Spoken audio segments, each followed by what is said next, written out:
Welcome back students again in the commerce club. और हम लोग आ गए अपने last part of our organising के। दैट मींस ऑर्गेनाइजिंग का ये आखिरी पार्ट है जिसमें हम लोग कंप्लीट करने वाले हैं अपना पूरा का पूरा डिसेंट्रलाइजेशन एंड उसके बाद डेलीगेशन भी।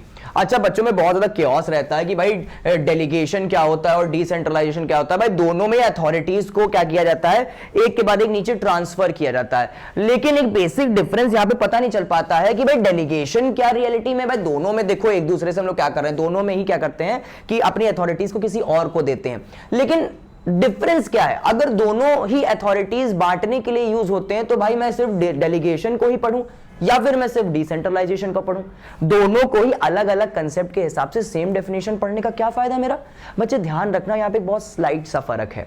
वो स्लाइड सा फर्क क्या है, जब हम लोग इसको पढ़ेंगे तब अच्छी तरीके से समझ पाएंगे। तो चलिए बढ़ते हैं सबसे पहले डेलीगेशन, उसके बाद डिसेंट्रलाइजेशन पे।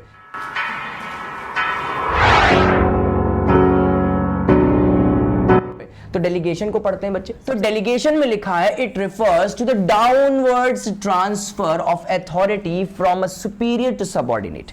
बहुत आराम से समझेंगे, कोई दिक्कत वाली बात नहीं है। यहां पे बताया जा रहा है कि जब हम लोग एक डाउनवर्ड मूवमेंट करते हैं, नीचे की तरफ अपनी अथॉरिटीज को अपने सबऑर्डिनेट को देते हैं। देखो दो पार्ट्स होते हैं, एक सुपीरियर दूसरा सबऑर्डिनेट। सुपीरियर मतलब बॉस, सबऑर्डिनेट मतलब उसके नीचे काम करने वाला वर्कर। ओके, तो सिंपल कहने का मतलब it refers to the downward transfer. ये डाउनवर्ड ट्रांसफर है of the authority from a superior to subordinate. जब एक सुपीरियर अपने सबऑर्डिनेट को अपनी कुछ अथॉरिटीज देता है कि भाई तू ये देख ले, पहले मैं देखता था अब तू देख ले, तेरी ऑर्डर्स मानेंगे सारे लोग, तो उसको बोलते हैं बच्चा delegation. It is essential for the efficient functioning of an organisation because it enables a manager to use his time on high priority activities.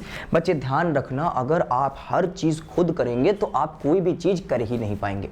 आपको जरूरी है कि कुछ अथॉरिटीज किसी और के हाथ ट्रांसफर करी जाए। आपके पास एक ही समय है, हमें समय ज्यादा नहीं चाहिए, हमें उसी समय में बहुत ज्यादा चाहिए।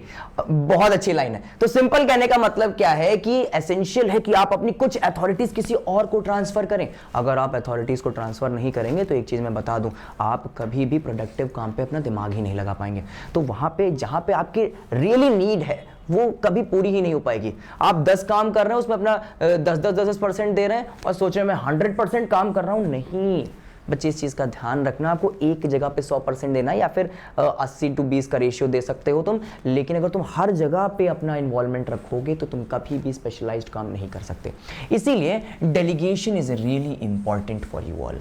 ठीक है, आगे बढ़ते हैं। डेलीगेशन का मतलब समझ आया है। ओके, आगे बढ़ते हैं। यहां पे लिखा हुआ है एलिमेंट्स ऑफ डेलीगेशन। क्या एलिमेंट्स हैं डेलीगेशन के? तो सबसे पहले अथॉरिटी आता है। भाई डेलीगेशन को अगर समझना है तो अथॉरिटी को समझना बहुत ज्यादा जरूरी है। अथॉरिटी के साथ साथ क्या रिस्पॉन्सिबिलिटीज को समझना बहुत ज्यादा जरूरी है, और उसके साथ साथ हमें अकाउंटेबिलिटी का मतलब भी समझना बहुत ज्यादा जरूरी है। तो चलो एक एक करके देखते हैं। तो एलिमेंट्स ऑफ डेलीगेशन में सबसे पहला अथॉरिटी। अथॉरिटी में देख लें, it refers to the right to take decision inherent in the managerial position to tell people what to do and expect them to do it. This authority is a flow from top to bottom. Simple कहने का मतलब क्या है बच्चे? Authority का मतलब है कि किसी को ऑर्डर देने का राइट। किसी को ऑर्डर देने का राइट अगर किसी के पास है तो उसे अथॉरिटी कहा जाता है। अगर आपके पास अथॉरिटी है तो सिंपल कहने का मतलब यह है कि आप किसी को भी ऑर्डर्स दे सकते हैं। तो वही चीज बताई गई है। और ऑर्डर्स दे देना ही सिर्फ नहीं है, उस ऑर्डर पे लोग काम कर रहे हैं कि नहीं कर रहे हैं उसे भी अथॉरिटी में ही गिना जाता है। तो authority refers to the right to take decision inherent in the managerial position to tell people what to do and expecting them that वो कर लें। आई होप तुम्हें समझ आया है कि अथॉरिटी का मतलब क्या है। अथॉरिटी इसीलिए टॉप टू बॉटम फ्लो करती है। टॉप वाले काम देते हैं मिडिल को, मिडिल वाले देते हैं लोअर को, लोअर वाले देते हैं लेबर्स को। कभी भी लोअर टू बॉटम नहीं जानती। कभी कोई लेबर सीईओ को गरियाते हुए दिखा है क्या? नहीं दिखा होगा। तो वही चीज है। अथॉरिटी का मतलब तो समझ आ गया। अथॉरिटी के बाद बात करें रिस्पॉन्सिबिलिटीज की। भाई अथॉरिटी वाला किसी के मत्थे रिस्पॉन्सिबिलिटी जड़ देता है। तो रिस्पॉन्सिबिलिटी का मतलब क्या है? It is the obligation of subordinate to properly perform the assigned duties, अपनी ड्यूटीज जो असाइंड करके रखी गई हैं उसमें thus responsibilities flows upwards, that means कोई भी रिस्पॉन्सिबिलिटी, कोई भी जो टास्क उनको दिया गया उसे अच्छी तरीके से परफॉर्म करना ही रिस्पॉन्सिबिलिटी होता है। जो आपको ड्यूटीज मिले उन्हें 100% तरीके करके खत्म कर देना ही रिस्पॉन्सिबिलिटी है, तभी ये ओवरऑल क्या होती है, thus responsibilities flows upwards। Simple कहने का मतलब क्या है? A subordinate will always be responsible to the superior, हमेशा ये अपवर्ड फ्लोइंग होती है, मतलब एक लेबर रिस्पॉन्सिबल होता है, वो जवाब देगा किसको बच्चे? अपने लोअर लेवल मैनेजमेंट को, लोअर लेवल जो है वो मिडिल को, मिडिल से रिस्पॉन्सिबिलिटी लेगा, और जो मिडिल है वो टॉप से रिस्पॉन्सिबिलिटीज लेगा। तो बेसिकली ये अपवर्ड फ्लोइंग डायरेक्शन में जाती है। रिस्पॉन्सिबिलिटी का मतलब अपने ऊपर टास्क लेना और अच्छी तरीके से खत्म करना। आगे बात करते हैं रिस्पॉन्सिबिलिटी के बाद हमारा है अकाउंटेबिलिटी। अकाउंटेबिलिटी का मतलब क्या होता है? जैसे मतलब तुमको पापा ने पैसे दिए, जाके सब्जी ले आओ, और सब्जी ले आके तुम्हारे पास 5 रुपए बच गए, तो उस 5 रुपए का तुमने क्या किया, वो तुमसे क्वेश्चन किए जाते हैं ना, तो वही अकाउंटेबिलिटी है कि आंसरेबिलिटी। अकाउंटेबिलिटी का पहले मैं जब 12वीं में था मेरे को लगता था अकाउंट्स मेंटेन करना, ऐसे अकाउंट्स मेंटेन करना नहीं होता। अकाउंटेबिलिटी का मतलब होता है answerability. It implies being answerable for the final outcome. आप आंसरेबल हैं कि नहीं है अपने फाइनल आउटकम के, तो वही चीज होती है अकाउंटेबिलिटी। आपने कुछ फाइनली आपने कुछ काम करा है, कुछ अचीव किया है, आपने अपनी रिस्पॉन्सिबिलिटीज को खत्म किया है, तो अब आंसरेबल हो गए कि नहीं अपने सबऑर्डिनेट की, जल्दी दौड़ के गए अपने बॉस के पास कि मैंने ये काम कर लिया है, तो ये अकाउंटेबिलिटी है। अगर प्रॉफिट हो रहा है तब भी जवाब देना पड़ेगा, नहीं हो रहा है तब भी जवाब देना पड़ेगा, मध्यम में चल रहे हैं तब भी जवाब देना पड़ेगा, अकाउंटेबल तो होना पड़ेगा। तो यहां पे लिखा है it implies being answerable for the final outcome once authority has been delegated responsibility accepted one cannot be deny accountability. एक बार किसी ने अपनी अथॉरिटी किसी और पर्सन को दे दी और उसके बाद उसने उसको एक्सेप्ट भी कर लिया, तो भैया तुम अकाउंटेबिलिटी को कभी भी नकार नहीं सकते। देखो मैं थोड़ा करीब आ जाता हूं तुम्हारे, जैसे मैंने तुम्हारे दिमाग में डाल दिया है कि तुम्हें परसेंटेज लाने हैं और तुमने इसको एक्सेप्ट भी कर लिया है, तो अकाउंटेबिलिटी को तुम नकार नहीं सकते हो, समझ गए? एक बार अथॉरिटी दे दी, रिस्पॉन्सिबिलिटी तुमने एक्सेप्ट कर ली, अकाउंटेबिलिटी मतलब जवाबदेही देनी पड़ेगी। गुड, चलिए तो समझ गए तुम्हें अकाउंटेबिलिटी क्या होता है। चलिए अब आगे बात करते हैं। अकाउंटेबिलिटी तो समझ आ गया, अब हम लोग बात करेंगे बेनिफिट्स ऑफ डेलीगेशन की। डेलीगेशन के कुछ बेनिफिट्स क्या हैं? बेनिफिट्स में सबसे पहला क्या? Effective management. मैनेजमेंट इफेक्टिव हो जाता है, management are able to function more efficiently. अब भैया दूसरे को काम थोप दिया तो काम तो आसान हो ही जाएगा है, हम लोग भी तो थोपते रहते हैं। तो भाई बेसिकली क्या हो जाता है, मैनेजमेंट क्या हो जाता है हमारा, इफेक्टिव हो जाता है। आगे बात करते हैं, नेक्स्ट है एम्प्लॉय डेवलपमेंट। भाई देखो जब किसी को तुम ड्यूटीज दोगे उस पर रिस्पॉन्सिबिलिटीज आएंगी, फिर उस पर काम करना शुरू करेगा, तो एट द एंड में उसका डेवलपमेंट ही तो हो रहा है। तो यहाँ पे लिखा है employees get more opportunities to utilise their talent. उनका टैलेंट यूटिलाइज करने के लिए बहुत सारे उनके लिए दरवाजे खुल जाते हैं।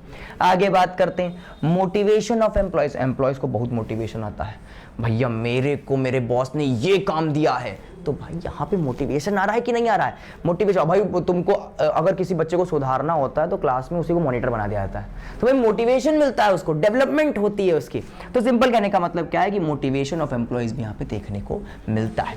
आगे बात करते हैं, नेक्स्ट है facilitation of growth. It helps the expansion of an organization by providing a ready workforce to take up leading position in a new venture. अगर आप बार बार किसी को कोई टास्क देते हैं तो वो mentally, physically and emotionally develop हो जाता है। तो कभी कोई नई वेंचर में भी गया ना तो रेडी वर्कफोर्स रहेगा, उसको बस टास्क लेने को दो तो बस काम खत्म कर देगा वो, समझ गया? तो बस ये फैसिलिटेट करता है ग्रोथ को बहुत। अगर तुमने कोई नया एक्सपेंशन किया है उसमें उस वर्कर को डालोगे ना, वो आउटस्टैंडिंग परफॉर्मेंस देगा, बहुत अच्छी वाली।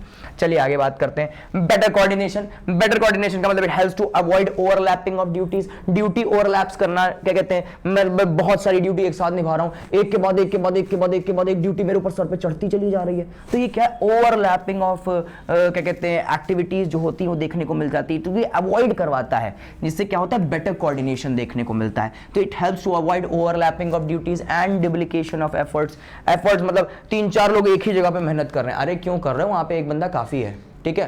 तो भाई अगर अच्छा कोऑर्डिनेशन करना है, अपनी वर्किंग रिलेशंस को अच्छी तरीके से जानना है, तो भैया तुमको डेलीगेशन करना पड़ेगा। मैं भी इस चीज को, अगर मैं अपना पर्सनल एक्सप्लेनेशन बताऊं, तो मैं भी चीजों को बहुत ज्यादा अपने ऊपर लेने की कोशिश करता था, लेकिन आगे पता चला कि चीजें कोऑर्डिनेशन में तभी जा सकती हैं, अच्छी तरीके से वर्क कैसे कर सकती हैं, जब आप दूसरों को चांस देंगे डेवलप होने का, जब आप दूसरों को चांस देंगे वही चीज़ एक्सपीरियंस करने का जो आप कर रहे हैं, जो शायद अब आपके लिए वेस्ट है।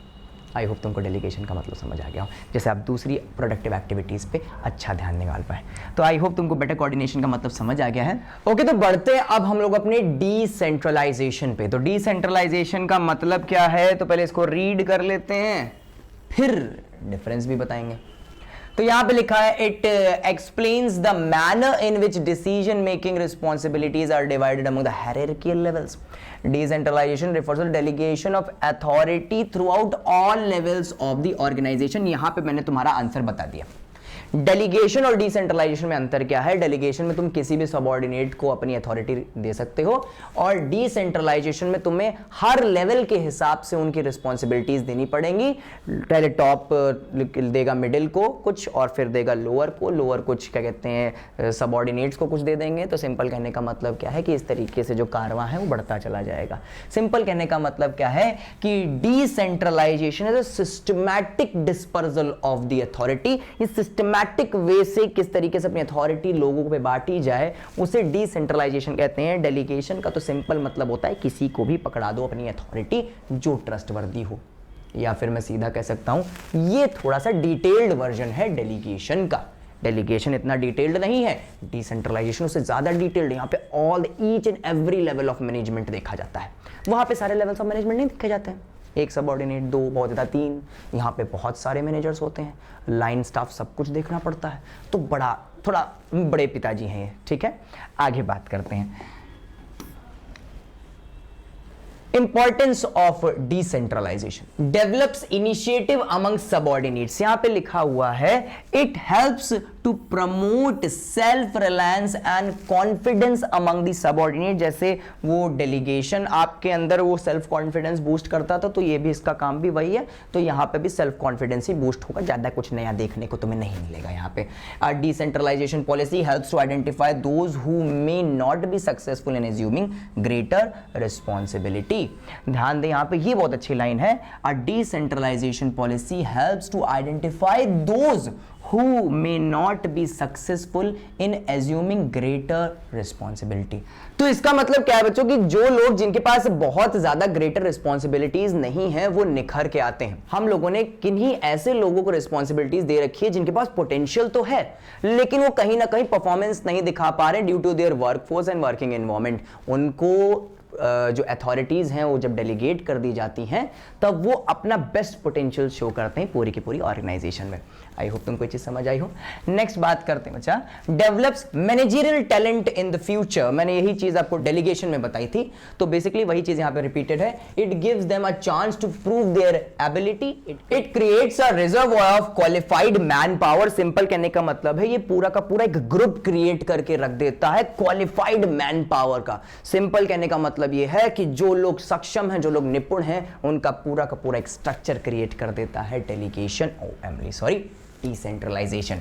आगे बात करते हैं, लिखा हुआ है क्विक डिसीजन मेकिंग। यहां पे डिसीजन मेकिंग थोड़ा सा क्विक हो जाती है क्योंकि सबके पास अथॉरिटीज है, सबको किसी की जो क्या कहते हैं रजामंदी की जरूरत नहीं है, सब अपने डिसीजन खुद ले सकते हैं। तो यहां पे डिसीजन मेकिंग जल्दी हो जाती है, ठीक है। वरना सबको डिसीजन लेने के लिए तुमसे पूछना पड़ेगा और तुम तो बैठे सेठ, तुम कहां जवाब देने वाले, ठीक है। चलो आगे बात करते हैं, relief to the top management. जब बहुत सारी रिस्पॉन्सिबिलिटीज नीचे चली जाती हैं, लोअर लेवल्स पे चली जाती है, तो टॉप लेवल जो है वो शांति की बंसी बजा सकता है और आगे जो उसके कंपटीटर्स हैं उन पे फोकस कर सकता है और नई नई स्ट्रैटेजीज को बिल्डअप कर सकता है। तो इसको बोलते हैं रिलीफ टू टॉप मैनेजमेंट। आगे बात करते हैं फैसिलिटेट्स ग्रोथ। भाई देखो पिछले टॉपिक में भी था, इस टॉपिक में भी, ये तो यूनिवर्सल है, कहीं लगा दो यू फैसिलिटेट ग्रोथ, भाई ग्रोथ को फैसिलिटेट करता है, ठीक है।